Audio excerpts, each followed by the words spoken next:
Mi nombre es Sergio Monsalve y vengo para conversar con el maestro Juvenal Ravelo sobre el impacto que tuvo la figura de Carlos Cruz Diez a lo largo de su historia, quien recientemente nos abandonó en vida, pero su trayectoria, su legado sigue teniendo influencia, sigue marcando la pauta en todo sentido para los venezolanos.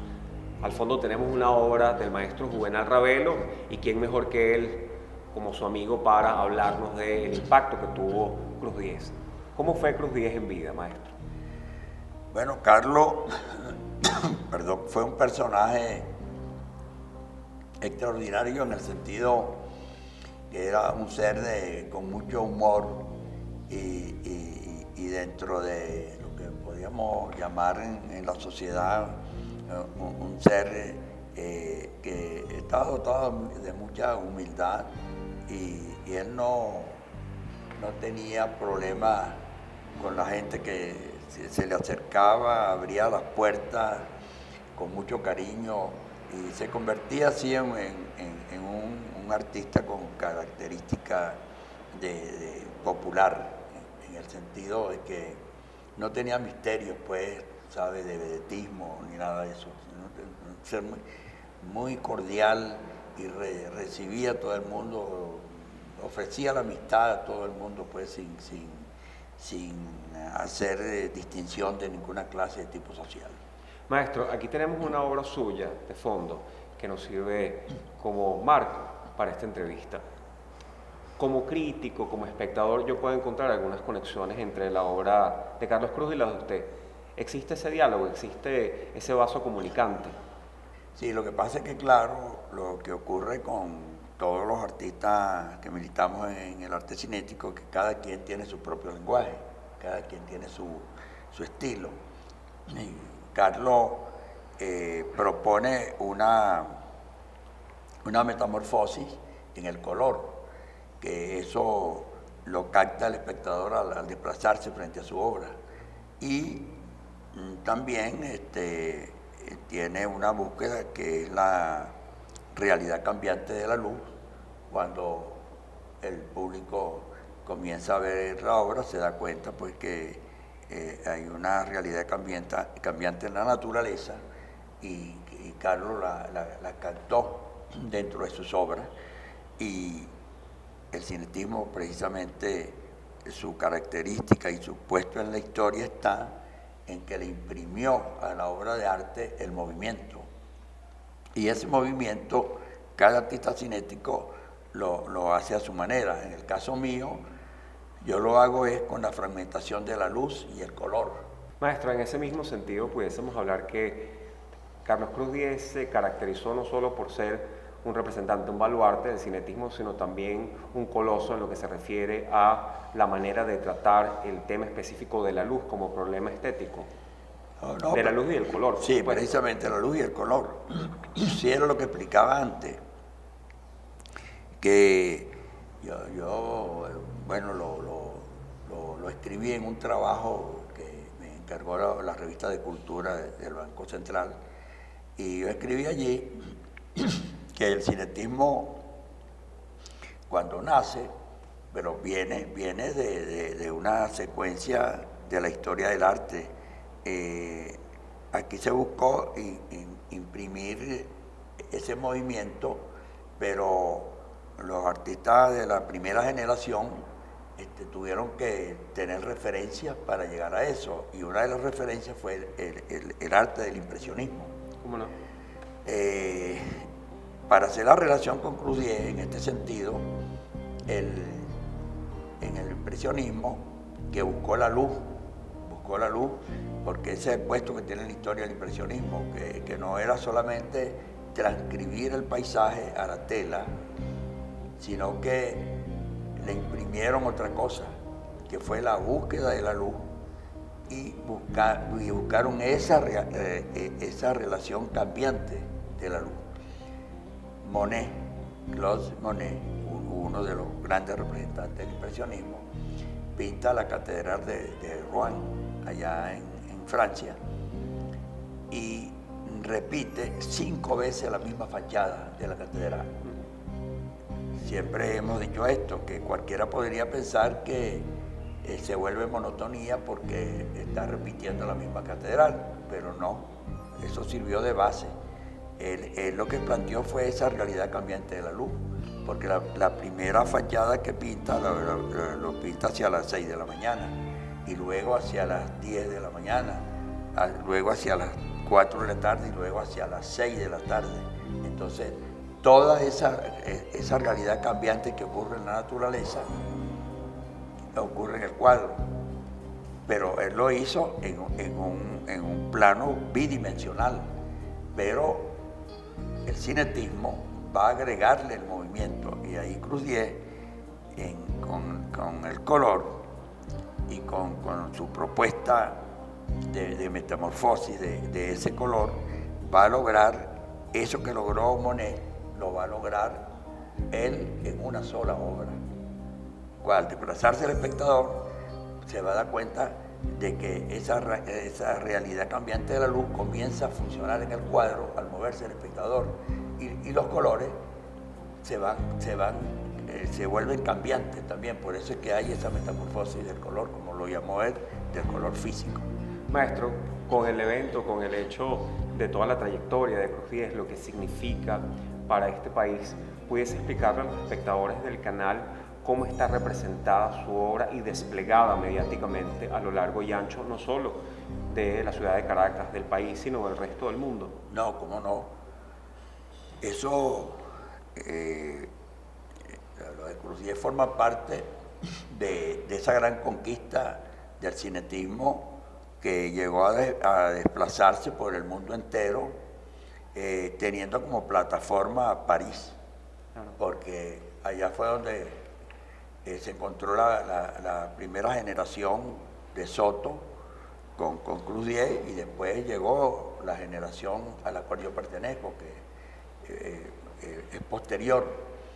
Y desde allí, desde esa plataforma París, se comenzó a trabajar directamente con esa idea cinética, y comenzó a proyectarse el cinetismo por el mundo. Y la obra de Carlos iba a la par que la obra de Soto y la obra de Vasarely, de Jacob Fagan, que son grandes maestros del cinetismo. Y Carlos precisamente forma parte de esa generación de artistas que se proyectaron por el mundo, y después aparece la generación mía con otros artistas allá en París, que muchos de ellos todavía están allá, unos han desaparecido. El caso de Francisco Salazar, que hizo una obra extraordinaria en blanco, y justamente su propuesta era precisamente con la luz también. Y claro, la obra de Carlos se proyectó por todas partes, en varios museos. Está su obra representada en Londres, en la Tate Gallery, en el Museo de Arte Moderno de Nueva York, en el Museo Georges Pompidou de París. Y aquí en Venezuela, bueno, tiene obras emblemáticas, pues está en la Plaza Venezuela, está en la obra que hizo en La Guaira, en el Aeropuerto Internacional. ¿Cómo no? Es muy emblemático. Es muy emblemática, claro. Exactamente, sí. Y tiene otras obras aquí en Caracas. Por cierto, hay una que a la entrada desde Chacaíto hacia Las Mercedes está una columna muy bella, que no sé si pertenece a un banco que está allí. Sí. Bueno, y claro, esa obra de Cruz Diez se proyectó por el mundo entero, y bueno, uno de los aportes al cinetismo, pues a la proyección del cinetismo. Maestro, estamos ya cerrando la entrevista y nos gustaría saber el momento en que usted conoció a Cruz Diez y la última vez que lo vio. Bueno, lo conocí cuando yo entré a estudiar en la Escuela de Artes Plásticas en 1953. Carlos daba clases en la Escuela de Artes Plásticas en esa época. Y allí fue donde lo conocí. Pero yo sabía de Cruz Diez antes, cuando yo estaba en mi pueblo, en Caripito, porque mi padre trabajaba con la empresa petrolera, que era la Creole Petroleum Corporation, y recibíamos la revista El Farol. y esa revista la mandaba a editar la empresa petrolera para su clase trabajadora. Y allí sabíamos de Cruz Diez porque él diagramaba esa revista y dibujaba en esa revista. Sí, sí. Era diseñador de allí. Era diseñador de Maravilla. de la revista. Y cuando yo llego a Caracas, pregunto por él, porque era lo que yo más recibía, pues él sabía más. Ahí se publicaba mucho sobre las exposiciones que se hacían en Caracas. Ahí supe yo de Armando Reverón, de Héctor Poleo, de Pedro León Castro, de César Rengifo, de todos esos pintores y los que fueron maestros de él y maestros míos. El caso de Marcos Castillo, de Rafael Monasterio, Francisco Narváez, que era el director de la escuela en la época, gran escultor margariteño. Bueno, así fue como yo lo conocí la primera vez. Cuando llego a Caracas pregunto por él directamente en el Nacional y allí estaba él trabajando también en el Nacional por las noches. Esa noche lo conocí cuando yo llegué en 1953 aquí a Caracas. Y bueno, comenzó nuestra amistad allí porque yo lo admiraba mucho y él me daba clases en la escuela. Claro. Sí, y después, cuando yo termino los estudios aquí en Caracas, que egreso, fui profesor en la Escuela de Artes Plásticas inmediatamente. Estuve trabajando un corto tiempo allí y decido irme a París en 1964. Carlos se había ido en 1960 y allí nos encontramos en París de nuevo. Y yo lo primero que hice fue ponerme a estudiar de nuevo, pues, porque quería saber más y me inscribo en la Escuela Práctica de Altos Estudios de la Universidad de la Sorbona para estudiar Sociología del Arte con Pierre-Franck Castel y Jean Cassou. En ese momento entonces comenzaba yo a hacer mis primeras experiencias cinéticas y me veía con Soto, con Carlos Cruz Diez, con Narciso de Bourg, que es otro artista cinético que está en París, de la generación de ellos, y con todo el grupo, los argentinos, un pintor muy importantísimo, Julio Lepar, que estaba junto con Carlos y con Soto en la Galería Denis René de París. Bueno, allí fue la última vez pues, que estuvimos juntos y me comunicaba con Carlos siempre, le escribía su correo y él me contestaba enseguida. Qué maravilla. Sí, manteníamos esa comunicación directa. Por cierto, que he contado una anécdota que él siempre me llamaba Ravelino, pero eso es porque estaba el jugador de la selección de fútbol, ¿cómo no? Rivelino, Claro. Sí, de Brasil, pues. De Brasil, que fueron campeones mundiales. Y entonces, a raíz de eso, entonces me llamaba siempre y en la carta me pone Rivelino. Si me ponía Rivelino, me lo escribía siempre. Bueno, así fue nuestra amistad de siempre. Y, por cierto, yo estoy haciendo estas obras nuevas y yo le decía a Daniel, yo quiero que Carlos vea estas obras nuevas. Porque yo conversaba mucho con él, analizábamos el arte profundamente, ¿sí? Y nos comunicábamos los nuevos hallazgos, pues, en la búsqueda del arte que estábamos haciendo, en la continuación de nuestras ideas cinéticas, pues. Y bueno, y siempre yo le decía a Daniel, oye Daniel, que no se vaya a ir Carlos, le decía yo, porque ahí estamos ahorita en conversación con una galería en París muy importante que se llama Opera Gallery. Mandó a pedir una obra mía, vieron los bocetos, la mandaron a pedir, ya está aquí la obra, ya la tenemos lista para mandarla. Entonces yo decía, tengo la posibilidad de hacer esa exposición en París, Carlos la va a ver estos nuevos cuadros que estoy haciendo. Y resulta que no. Carlos, el domingo en la mañana me llaman a las 6 de la mañana a decirme que Carlos ya no estaba. Maestro, ¿cómo se tomó esa noticia y qué significa para usted ese momento, ese instante? ¿Y qué le depara a Carlos Cruz Diez como futuro, entendiendo que es uno de los grandes valores del arte en Venezuela? Bueno, claro, por supuesto que espiritualmente la noticia me llevó a un momento de tristeza. Yo escribí por las redes un texto y justamente como lo empiezo el obituario, pues, diciendo a la familia Ravelo, toda toda mi familia y la familia caripiteña, porque resulta que Carlos fue 3 veces conmigo a Caripito, que me hicieron unos homenajes allá y se hicieron unas exposiciones allá, y me acompañó 3 veces, y en 3 viajes, primero en la época de estudiante, él fue de jurado, cuando éramos estudiantes fue de jurado a Maturín, que expusimos nuestros trabajos, los que éramos becarios en la época del Estado Monaga, que estábamos estudiando aquí. Fue junto con el paisajista Rafael Ramón González, que nos daba clase de paisaje, y con Juan Vicente Fabiani, que nos daba clase de pintura, y Marcos Castillo también. Y bueno, tengo el teléfono lleno de mensajes dándome el pésame por la muerte de Carlos. Maestro, en este contexto, ¿qué le diría a las generaciones de relevo, a los jóvenes que han sido impactados por esta noticia y que obviamente no conocieron, no tuvieron la fortuna de usted de conocer al maestro Cruz Diez?